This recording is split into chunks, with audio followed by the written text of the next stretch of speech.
안녕하세요. 합병증 없는 무작위 주장. 기본을 지키려는 자명입니다.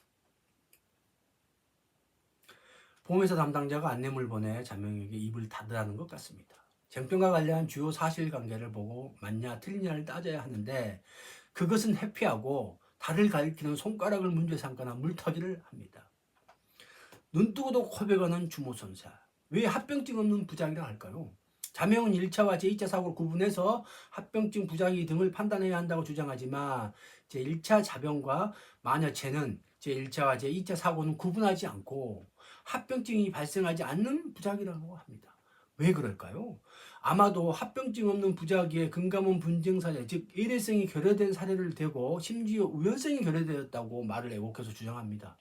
마녀체는 애곡 편집자입니다. 일관성 없는 거짓말. 온통 합병증 이야기만 하면서 발생 확률 2% 정도도 이례적이가 아니고 통상적인 합병증이라고 우기다가 마녀체가 주장한 말이 곧 법이니까 말도 꺼내지 말라고 합니다.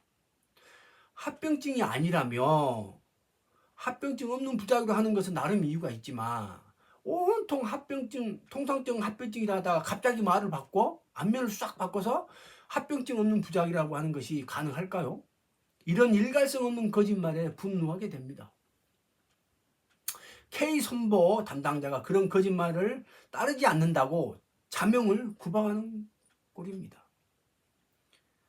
제2차 사고 부작위. 제2차 사고 시 18일부터 20일 오전 8시까지 신경외과 루틴 오더나 고혈압, 고혈당에 대한 약물 처방은 있으나 1차 사고 때처럼 초응급 안과 질환인 망막동맥 폐쇄와 관련하여 망막동맥에 쌓인 혈전을 제거하거나 녹이는 안과 치료도 없고 안과의 협진도 없으며 적절한 안과 치료를 제때 하지 않아 환자가 실명에 이른 경우라고 주장하니까 마녀체가 사고 발생 원인 등에 관해서 언급을 회피하고 바로 합병증 없는 부작이라면 몰고 갑니다. 순간 아찔해집니다.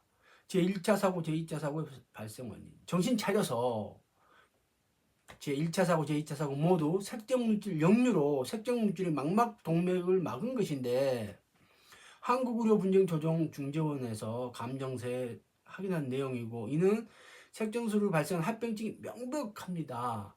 이와 다른 반증 자료를 제시한 다음 의견을 첨부하는 것이지 아무런 근거 제시도 없이 예대성을 부정하는 마녀체가 이상합니다. 너무 이상한 거예요.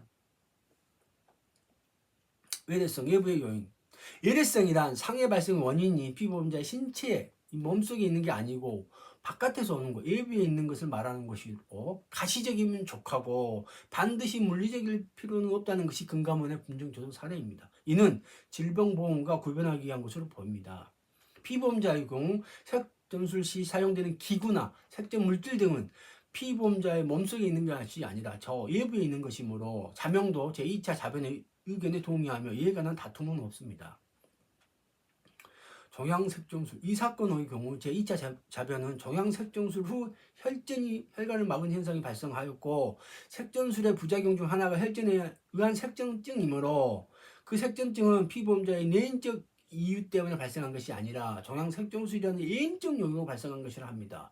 대부분 판례에 의거 내인적 혈전 색전증 요인을 갖고 있는 피보험자가 종양색정증이라는 예인적 요인을 계기로 색전증 및 장애가 유발된 경우 또한 그 예인적 요구로 인해 발생하였다고 인정하기에 충분하다고 하였습니다. 그런데 합병증 있는 부작위입니다. 라고 합니다. 제2차 자변도 사실관계가 잘못되어 있습니다. 색정물질 그리고 색정물질 역류로 혈전과 다릅니다. 혈전이 뇌혈관을 막은 뇌색전증 뇌중풍이 아닙니다. 이 사례는 색정물질 역류로 우측 망막동맥을 폐쇄된 경우입니다. 다시 말해 합병증이 있는 경우이고 합병증에 관해 의사가 부작위가 있었다면 합병증이 있는 부작위입니다. 그런데 마녀체는 좀 독특합니다. 합병증 없는 부작이라고 합니다. 정말 미치겠습니다.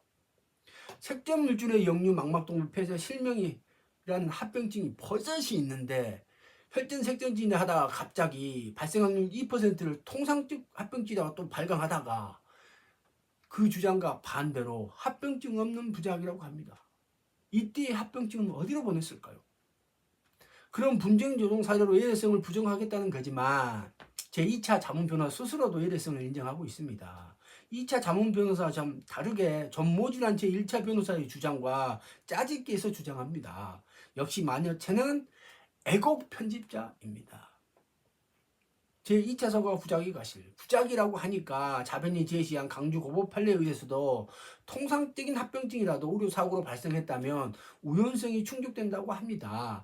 제1차, 제2차 사면 모두가 부작위라고 하니까 의사가 제2차 사고 그 결과를 포함해 예측하고도 일부러 부작위를 했다면 그에게 민형사상 책임을 물을 수 있을 것입니다. 그래서 주치의는 자기 방어 차원에서 예측하지 못했다고 할 것이지만 그래도 보험회사의 자변이 예측한 것이라고 입증을 해주면 환자 측이 수월하게 그 책임을 물을 수 있습니다. 그러니 그런 증거를 제시한 후 말이 되는 소리를 해주세요. 환자 측에서는 자변의 그런 실력, 능력을 잔뜩 기대하고 있습니다. 그래야 민회사상 책임을 추궁하는데 굉장히 수월하니까요. 제2차 법률 자문.